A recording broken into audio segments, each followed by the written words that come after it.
السلام عليكم ورحمة الله وبركاته. أهلا وسهلا بكم دايما في قناتكم. معاكم دايما في رحلة حوالين القاهرة. كل مشوار هروحه كده هنقعد نوصف لكم بقى. معلش اعذروني الفترة اللي فاتت، كنت مقل شوية. احنا هنا في ميدان رمسيس يا جماعة ومتجهين ناحية العباسية. أنا كنت في مشوار رايح مدينة نصر راجع من السبتية طبعا زي ما انتم بتشوفوا في رحلاتنا. فقلت بقى ايه نوريكم الدنيا كلها. هنا ميدان رمسيس واحنا في اتجاهنا ناحية مدينة نصر، بس الفيديو بقى ناحية العباسية. فطبعا يا جماعة من ميدان رمسيس، طبعا الطرق الجديدة عملت طفرة في مجال النقل وظبطت الدنيا. الناس اللي كانت بتسأل على أسعار الشقق وعلى أسعار الخدمات والمطاعم والكلام اللي في كل مدينة، مفيش مكان في مصر غير لما فيه شقق للبيع أو للإيجار. دورة وبتلف وكل مكان ليه سعره.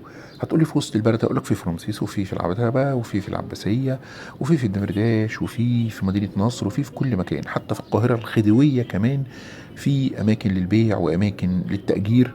القاهرة الخديوية بالذات هي بتتبع إدارة تقريبا مصر، لإدارة الأصول العقارية.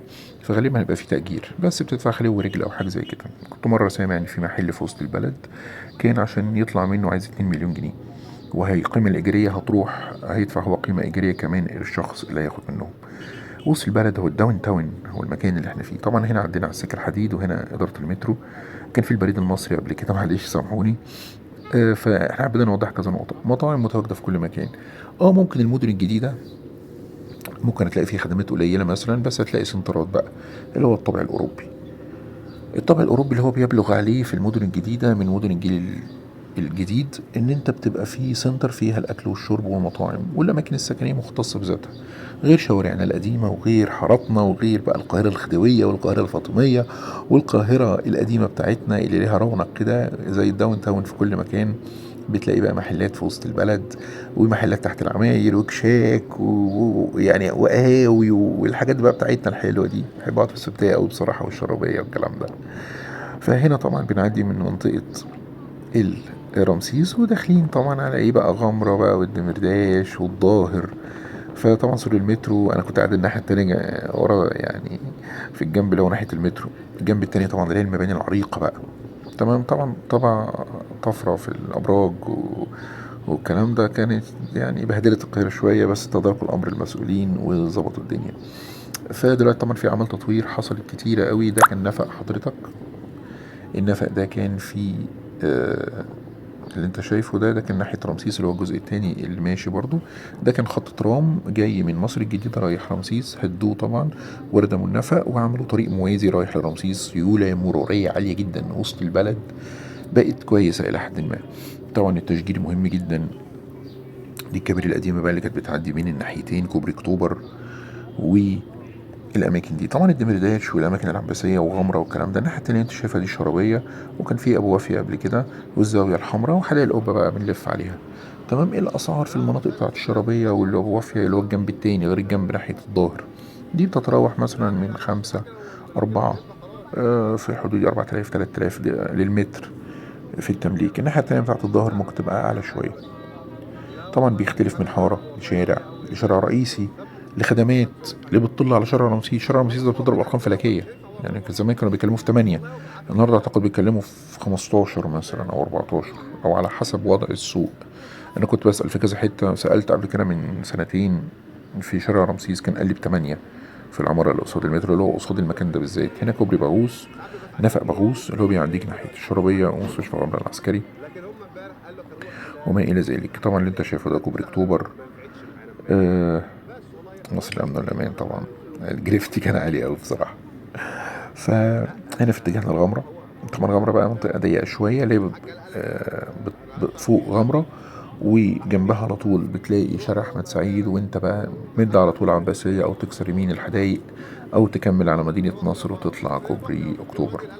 كوبري أكتوبر ده كوبري عظيم جدا، ده بيربط بين أطراف القاهرة. عمرو السادات الله يرحمه، الرئيس السادات الله يرحمه، بيعديك من مناطق كتيرة جدا.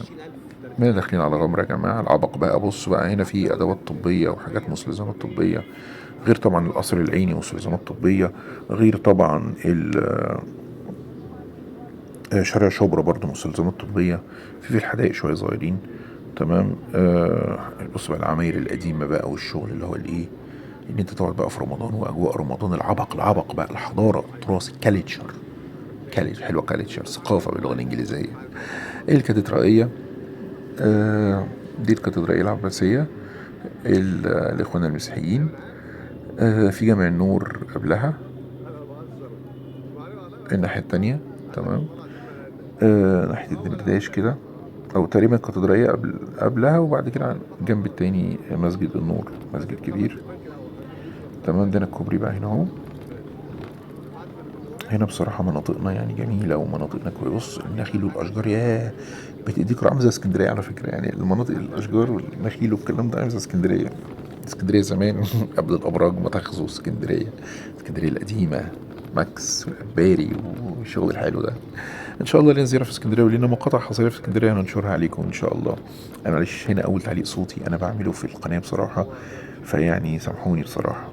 يعني انا خدت دورات القاء والحاجات دي، ولكن برضو القناه دي ليها وقع خاص عندي. يعني القناه دي بحبها بصراحه. هنا طبعا يا جماعه وسط البلد، وسط البلد الحقيقي. هنا بقى يعني في رمضان في الحواري بقى تقعد في القهاوي والكلام ده، شغل القديم بقى، الكراسي خشب والكلام ده. شيخون للصيد البري، اتعمل فيلم عن شيخون ده. مش ده يعني، اتعمل فيلم على اسم شيخون. تمام. هنا دخلنا ناحية الدمرداش، وهنبتدي بقى نطلع.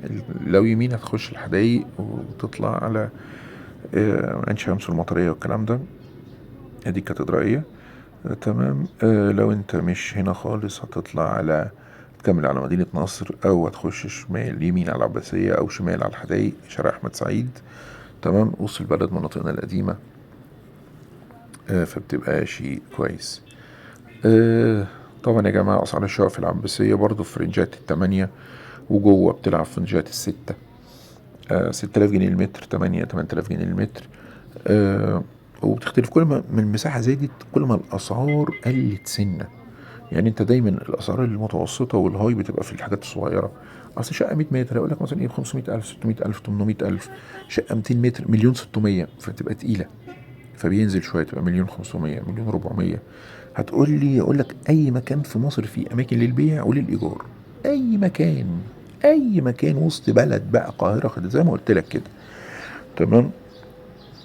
ف طبعا المرور كان فيه كثافه مروريه عاليه بصراحه، وكانت الكنيسه في اجراز الكنايس. تمام. مصر طبعا الحمد لله تنوع الحمد لله، وتسامح ديني وتنوع ثقافي. وبص الحمد لله يعني اهلها في رباط الى يوم القيامه متعايشين جميعا اخوه في الوطن، الحمد لله رب العالمين.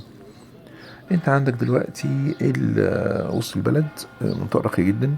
طبعا مناطقنا القديمه دي هي بقى التاريخ والحضاره. طبعا يا جماعه انا بحاول اقدم لكم محتوى كويس يفيدكم ان شاء الله. فطبعا يعني لا تنسى الاشتراك في القناه، ولا تنسى تفعيل زر الجرس. هنا كده ابتدت الاجراس ترن، فممكن اعلي لكم الصوت في المقطع ده.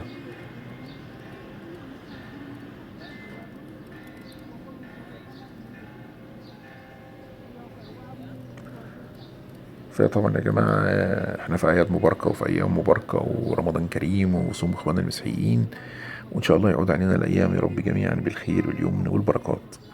طبعا كل معلم من دول معلم أساسي في مستشفى الدمرداش، هتشوفها كمان شوية. ده كان واقف خيري من سنة حاجة و30، واليافطة موجودة قريتها بصراحة. بتحس إن أنت يعني إيه، لا إحنا ضاربين في التاريخ قوي. أنا مش هقول لك بقى فراعنة بقى والكلام ده عشان 7000 سنة وممكن 10000 سنة، لا إحنا ضاربين في التاريخ قوي.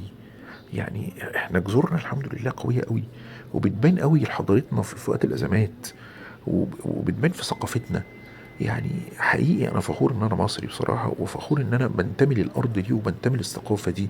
ثقافتنا مش بدوية، ثقافتنا مش قبلية. يعني خير فينا حقيقي.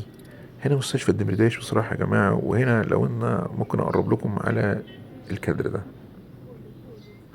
هنا هي مستشفى الدمرداش، وهنا هقرب لكم الكادر. هنا المستشفى الخيري دمرداش سنة حاجة و30. حاولت أقرب لكم الصورة برضو عشان إيه توضح ليكم. هنا يا جماعة يعني إحنا تاريخ. يعني الكلام ده حاجة و30، حاجة و20 في دول في المنطقة بدون ذكر أسماء عشان في ناس بتزعل، وأنا محبش أزعل حد. يعني الرئيس حسني مبارك كان أقدم من دول في المنطقة. يعني في دول نشأت سنة 48، سنة حاجة و20، سنة حاجة و30. لا يا جماعة، لا يعني احنا الحمد لله يعني حضارتنا كبيرة وحضارتنا عريقة، وطبعا ما بنمنش على حد ولا حد بيمن علينا، ولكن يعني انت فخور في مستشفيات يا جماعة ده من دول، يعني انت بتقول ايه يا عم؟ يعني مستشفيات وجوامع، ويعني ما شاء الله، يعني انزل شارع المعز، ايه ده؟ ايه ده حقيقي. طبعا اعمال التطوير في مستشفى الدمرداش لا تنتهي، طبعا مستشفى خيري، مستشفى كبير بيخدم قطاع واسع من المرضى ومن المواطنين في وسط البلد. دي وسط البلد الحقيقي، ده الداون تاون الحقيقي. اي بقى حته جديده تجمع مش عارف ايه الكلام ده، على عيني وعلى راسي، يقول لك داون تاون، اوكي مع نفسك، ده الداون تاون. عتبه سوق الكهرباء، عتبه سوق الخدوات، سوق الخشب، اي حاجه في داون تاون دي اسمها داون تاون. اوكي ممكن كل مكان ليه داون تاون، ولكن ده الداون تاون الحقيقي. يعني هم التجار كلهم في مصر بينزلوا يشتروا من منطقه الداون تاون، اللي هي العتبه والموسكي والغوريه ومنطقه وسط البلد والكلام ده. تمام، فيها اكبر مستوردين، فيها اكبر مصنعين. طبعا احنا في الاساس في دمياط طبعا، وفي المناصره عملنا فيديو عن المناصره كده، واحنا كنا بنمشي كده خفيف خفيف. ولكن طبعا مستشفى الدمرداش، وفي كليه الطب جامعه عين شمس. ومش عايز اقول لك عين شمس نشأت سنه كام عشان تلاقيها ضربه في القدم برضو، حاجه و20 حاجه و10 يعني. فهمتني. مدارسنا مدرسة الحقوق اللي بقت كلية الحقوق، طلعت سعد زغلول، وطلعت فطاحل الدستوريين والقوانين في القانونيين في مصر. الطب المصري اللي ضارب في جذوره في التاريخ، الدكتور المصري معروف بشطارته، الصيدلي المصري معروف بشطارته. وانا كان في موقف ليا في السعوديه ورحلتي في العمره اللي هي السنه دي، الحمد لله طلعها لكم برضو. مش عايز اقول لك يعني، كان في مواطن يمني قابلته هناك، كنا بنجيب تيميز وجلبه وجلابه وفول والكلام ده. فقال لي ده انا دخلت مستشفى ودفعت 600 ريال و... ولكن في دكتور صيدلي مصري وصفت له حالتي وطلعت من المستشفى تعبان، ووصفت للدكتور الصيدلي ده حالتي على الواتس، بعت لي علاج ب 40 ريال والحمد لله ربنا شفاني. طبعا ده غير عن زيارة الطبيب، بس انا بديك مثال على شطارة الصيدلي والدكتور المصري. وحقيقي يعني الابداع فينا الحمد لله رب العالمين. وطبعا اخواننا العرب على راسنا جميعا. ولكن يا جماعة برضو يعني احنا قدام قوي قوي قوي يعني، الحمد لله. ونتمنى بس ربنا يكرمنا كده ويوفقنا يا رب، ويوفق اخواننا العرب جميعا. وطبعا مش تحيز لاي حاجه، كلكم على راسي، وانا بحبكم كلكم طبعا. وانتم معانا الحمد لله رب العالمين، واخواننا في السعوديه على راسنا، واخواننا في اليمن، واخواننا في كل مكان، وربنا يديم السلام يا رب، يبعد عننا اي حاجه وحشه. هنا طبعا يا جماعه منطقه زحام مروري، بس كانت كويسه ان انت برضو تشوف المعالم بمنتهى الايه، من غير ما نعمل سلو موشن. فهنا يا جماعة مستشفى كبيرة، مستشفى الدمرداش، يعني مش عايز أقول لك يعني. وكلية الطب بتاعت عين شمس، وبرضه في كذا معهد تمريض، وفي كذا حاجة قوية الحمد لله. تمام. فغير طبعا أعمال الجرانيت والرخام المصري الأصيل مظبط الدنيا. فالحمد لله وسط البلد بتطور، والبلد بتتطور والحمد لله طرق ورهيبة في كل مكان، وبتنجز وقت، وبتنجز فعلا في البنية التحتية، البنية التحتية قوية جدا الحمد لله.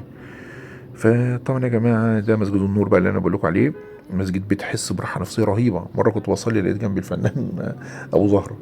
فلا مسجد حلو قوي قوي قوي قوي قوي يعني، من المساجد اللي أنا بحبها رغم إنه جديد. بحب المساجد القديمة قوي، عمق التاريخ قوي. يعني صليت فيه كذا مرة، عجبني بصراحة. جامع الفتح حلو قوي. الظاهر بيبرز رائع رائع. كانت في حاجات كده في التكية، وكانت في حاجات اللي هي عمق التاريخ قوي. هنا احنا طلعنا كوبري في اتجاه مدينة نصر. طبعا انا فترة كده هوقف الفيديو. تمام، لان بعد كده بقى ايه بيبقى نص الكوبري والكلام ده برضو ما بيبقاش رؤية واضحة ايه اللي بيدور. دي جنينة، وكان فيها شوية مطاعم حلوة قوي في وسط البلد هنا في العباسية. في حضرموت المندي، وفي كذا مطعم سوري، وفي كذا مطعم شعبي مصري. فبصراحة والمنطقة نفسها جوه رهيبة.